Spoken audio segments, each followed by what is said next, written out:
सत्ता बदली, योगी सरकार के हाथ में सत्ता आई, वहीं उनके साथी गन्ना मंत्री सुरेश राणा जी, जो पश्चिम उत्तर प्रदेश के कद्दावर नेता हैं और गन्ना विभाग उनको सौंपा गया है योगी सरकार द्वारा। तो ये जानते हैं कि गन्ना विभाग में किस तरह से वो काम करेंगे गन्ना किसानों के लिए। सुरेश राणा जी, आपको बहुत बहुत बधाई मंत्री बनने के बाद। गन्ना किसानों के लिए आपका क्या प्राथमिक मुद्दा रहेगा? नहीं, गन्ना किसान पिछले कुछ वर्षों में बहुत ही दुविधा में है और बहुत परेशानियों का सामना कर रहा है।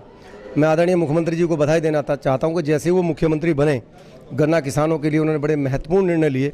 और सबसे बड़ा महत्वपूर्ण निर्णय तो यही है कि हमने संकल्प पत्र में कहा है कि 120 दिन के अंदर बकाया भुगतान और 14 दिन के अंदर रोटेशन में गन्ना किसान का भुगतान। और मुझे बड़ी खुशी है कि उत्तर प्रदेश में 116 मिलें हैं और आज लगभग 60 से ज़्यादा मिलें 14 दिन के अंदर गन्ना किसान का भुगतान कर रही हैं।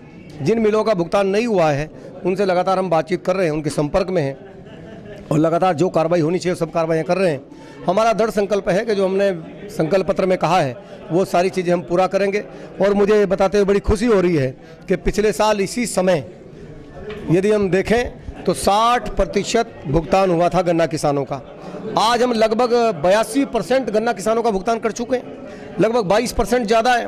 पिछले 5 ही दिन की बात करूं तो 600 करोड़ रुपया 5 दिन के अंदर भुगतान हुआ है। ये गति आदरणीय योगी जी के आने से आई है।